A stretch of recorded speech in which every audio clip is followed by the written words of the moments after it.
आशा उठता है और आयला को देख के गुड मॉर्निंग बोलता है।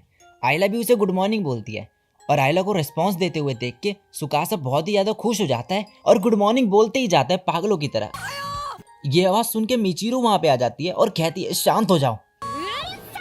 सुकासा उसके पास जाता है और कहता है आयला ने मेरे को गुड मॉर्निंग बोला। तभी मिचिरू आयला की तरफ देखती है और कहती है ये तो कपड़े बदल रही है और सुकासा को वहां से लात मार के बाहर फेंक देती है। अब नेक्स्ट सीन में ये ऑफिस में होते हैं। मिचिरू आके सुकासा को बोलती है आयला के बारे में सोचना बंद करो। तभी जैक कहता है मैंने आयला को अजीब सी किताब पढ़ते हुए देखा था। हाँ याद आ गया, एक शादीशुदा कपल की किताब थी वो। ये सुन के मिचिरू गुस्से में आ जाती है और आयला को बोलती है क्या तुम सच में इस बंदे के साथ रहना चाहती हो। आयला कहती है अगर सुकासा की बात है तो मुझे फर्क नहीं पड़ता। ये सुन के सुकासा खुश हो जाता है। जैक कहता है आयला का इससे क्या मतलब था। और ये सुन के मिचिरू और भी ज्यादा गुस्से में आ जाती है और सुकासा को कहती है तुम डेस्क साफ नहीं कर सकते क्या। और मन में कहती है मुझे इससे फ्रस्ट्रेशन क्यों हो रही है। अब काजुकी वहां पर आ जाती है और इन्हें इनके काम देती है, लेकिन याजुटाका फिर गायब होता है वहां से, जिसकी वजह से जो काजुकी है वो गुस्से में आ जाती है। शेरी कहती है मैं उसे बता दूंगी हमारा काम। अब वो सुकासा को कहती है तुम मार्सिया का काम हैंडल करना। मिचिरू कहती है क्या मैं इस काम के लिए बेटर नहीं रहूंगी। काजुकी कहती है हाँ, लेकिन मैं सुकासा को थोड़ा एक्सपीरियंस दिलवाना चाहती हूँ। इसके बाद रैन इन्हें वॉर्न करता है एक ब्लैक मार्केट रिट्रीवल सर्विस के बारे में, जो सुन के काजुकी कहती है तुम्हारा मतलब वो लोग जो हमारा नाम यूज करके गिफ्टिया को ले जाते हैं। रैन कहता है अगर तुम्हें किसी पे शक हो तो रिपोर्ट कर देना। यामानोबे अब कहता है काम अच्छे से करना, लेकिन जब वो कहता है तब तक सब जा चुके होते हैं। अब सुकासा और आयला रिट्रीवल टारगेट के घर जा रहे होते हैं। रास्ते में सुकासा आयला से पूछता है कि ये एंड्रॉइड चिल्ड्रन क्या होते हैं। आयला उसे बताती है कि जिन बच्चों ने अपने पेरेंट्स को खो दिया और उन्हें एंड्रॉइड्स ने पाला, और ये जिसके घर जा रहे हैं वहां पे भी एक एंड्रॉइड चाइल्ड ही रहता है। ये डोरबेल बजाते हैं उस घर की और मार्सिया जो कि एक गिफ्टिया है वो गेट खोलती है। ये उनका स्वागत करती है बहुत ही प्यारे तरीके से और बोलती है सोटा स्कूल से आता ही होगा, मैं तुम्हारे लिए चाय बनाती हूँ। सुकासा वहां लगी पिक्चर्स देख के बोलता है तुम दोनों काफी क्लोज लगते हो। मार्सिया कहती है वो और मैं काफी टाइम से साथ में है, पता नहीं मेरे जाने के बाद वो कैसे सब संभालेगा। सुकासा कहता है क्या ये सोटा के पेरेंट्स हैं। मार्सिया कहती है हाँ, ये 3 साल पहले गुजर गए। ये बहुत ही अच्छे थे और मेरे को अपनी बेटी की तरह ट्रीट करते थे। मैं इनके साथ शॉपिंग करने भी जाया करती थी और उनके बारे में उन्हें बहुत सारी चीज़ें बता रही होती कि वो क्या क्या करते थे। तभी सोटा आ जाता है स्कूल से और कहता है फिर वही बात कर रही हो, कौन है ये लोग। मार्सिया कहती है ये टर्मिनल सर्विस से आए हैं, मैंने बताया था ना तुम्हें इनके बारे में। सोटा कहता है मार्सिया की बात पे यकीन मत करना, ये सब झूठ है। मार्सिया कहती है तुम सुकासा और आयला को अनकंफर्टेबल फील करवा रहे हो। सुकासा कहता है हम यहाँ पे तुमसे एग्रीमेंट फॉर्म साइन करवाने आए हैं। सोटा कहता है मुझे बस अपना नाम लिखना है ना, इसे लेके जाओ यहाँ से, मुझे नहीं चाहिए ये। सुकासा कहता है तुम्हें ये नहीं चाहिए, इससे तुम्हारा क्या मतलब है। सोटा कहता है तुम्हें समझ नहीं आता क्या बेवकूफ। मार्सिया कहती है सोटा ऐसे बात नहीं करते गेस्ट से। सोटा बोलता है मुझे तुम्हें सुनने की जरूरत नहीं, और जाके सुकासा के हाथ से फाइल लेता है और उस पर साइन कर देता है। सुकासा कहता है ऐसा हम तुम्हारी साइन एक्सेप्ट नहीं कर सकते। सोटा कहता है तुम्हारा मतलब क्या है। मैं समझ गया, तुम भी गिफ्टिया हो, गिफ्टिया बस झूठ ही बोलते हैं। मार्सिया कहती सोटा याद है ना तुम्हारे डैड हमेशा क्या बोलते थे कि दूसरों के साथ अच्छे से नहीं रहोगे तो तुम कभी खुश नहीं रहोगे। सोटा कहता है मैं मॉम और डैड के बारे में कुछ नहीं जानता, तुम उनके बारे में जो भी बोलती हो सब झूठ है, और तुमने ना जाने के बारे में भी झूठ बोला था, मुझे पता है। और ये कह के वहां से चले जाता है। मार्सिया कहती है जब से मैंने इस अपने लाइफ स्पैन के बारे में बताया है ये ऐसे ही बिहेव कर रहा है तब से। अब ये ऑफिस में होते हैं। मिचिरू कहती है सोटा को शायद आइडेंटिटी प्रॉब्लम हो रही है। मार्सिया ने जब से उसे बताया अपने लाइफ स्पैन के बारे में वो तब से वैसे ही बिहेव कर रहा है, और उसने सोचा कि मार्सिया एक गिफ्टिया है, उसकी फैमिली नहीं। खुद के बारे में सब कुछ भूल जाना ये बहुत ही स्केरी है। सुकासा कहता है तो इसलिए उसने ऐसा सोचना शुरू कर दिया कि उसके पेरेंट्स की स्टोरी सब झूठ है, क्या हम कुछ कर नहीं सकते।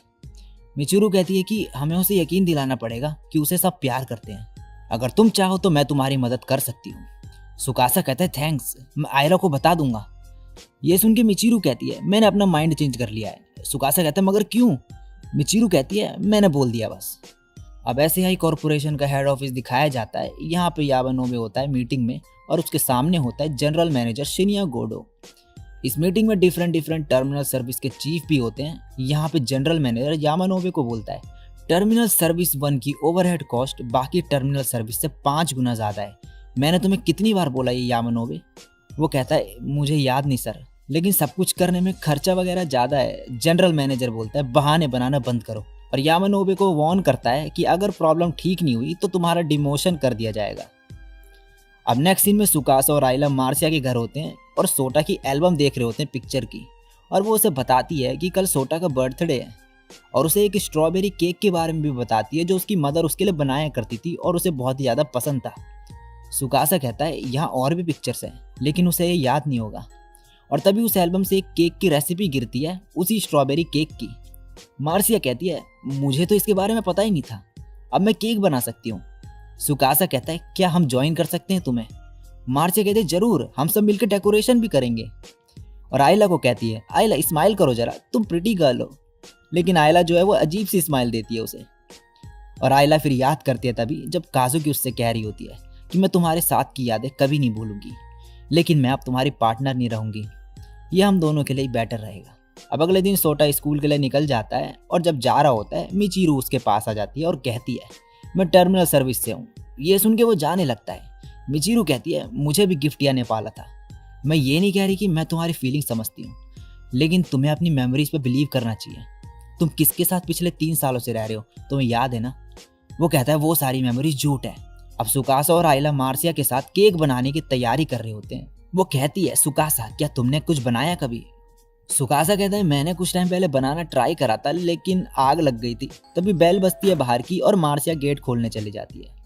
अब सुकासा 50 ग्राम बटर निकाल रहा होता है और उसका वजन नाप रहा होता है, छोटे छोटे पीसेस करके, और आराम से रख रहा होता है, और कहता है 50 ग्राम पूरे हो गए। तभी मिचिरू आ जाती है और उसके हाथ से रेसिपी ले लेती है और बोलती है, ऐसे काम करोगे तो हो गया बस। सुकासा कहता है, तुम और जैक यहाँ पर क्या कर रहे हो? वो कहती है, हम यहाँ पर मदद करने आए हैं तुम्हारी। मार्सिया कहती है, थैंक्स, वैसे भी सुकासा यहाँ किसी काम नहीं आ रहा था। और मिचिरू बहुत अच्छे से केक बनाना शुरू कर देती है। वो सब कहते हैं, तुम कुक हो क्या? मिचिरू कहती है, मैं ये सब बचपन से कर रही हूँ, अपने डैड के लिए भी खाना बनाया करती थी मैं। अब ये सब काम स्टार्ट करते हैं। सुकासा लेकिन फिर गड़बड़ कर देता है और मिचिरू उस पर चिल्लाने लगती है और उसका हाथ पकड़ के करवाने लगती है उसे काम, और करते करते उसे शर्म आने लगती है और एकदम से साइड हट के बोलती है, ऐसे मुझे मत छुओ। अब ब्रेक के टाइम मिचिरू सुकासा को बताती है कि उसके फादर को 3 साल पहले रिट्रीव करा जाना था, और बोलती है, मैंने उन्हें रोकने के लिए सब कुछ किया और उसकी वजह से मेरे डैड वॉन्डरर बन गए। सुकासा कहता है, ये क्या है? मिचिरू बताती है कि एक गिफ्टिया जब अपनी लाइफ स्पैन क्रॉस कर देता है तो वो सब भूलने लगता है और अपनी पर्सनैलिटी खो देता है। कभी कभी लोगों पे हमला भी कर देता है, लेकिन उनकी मोटर फिर भी काम करती है और वह इधर से उधर घूमते रहते हैं। और रिट्रीवल टारगेट का एक वॉन्डरर में बदल जाना सबसे बेकार चीज है। हमें उन्हें सही से रिट्रीव करना पड़ेगा इससे पहले कि ऐसा केस हो जाए। ये सुन के सुकासा रोने लगता है और मिचिरू को कहता है, मुझे माफ कर दो, मुझे कोई आइडिया ही नहीं था। मिचिरू कहती है, मुझे तुम्हें ये बताना ही नहीं चाहिए था, मैं तुम्हें ऑर्डर देती हूँ कि तुम सब भूल जाओ ये। अब नेक्स्ट सीन में ये सभी के सब डेकोरेशन कर रहे होते हैं और इनका केक जो है वो फाइनली बनकर रेडी हो जाता है। अब सोटा भी स्कूल से वापस आता है और जैसे ही वो गेट खोलता है ये सब उसे सरप्राइज दे देते हैं। मार्सिया उसे बिठा देती है।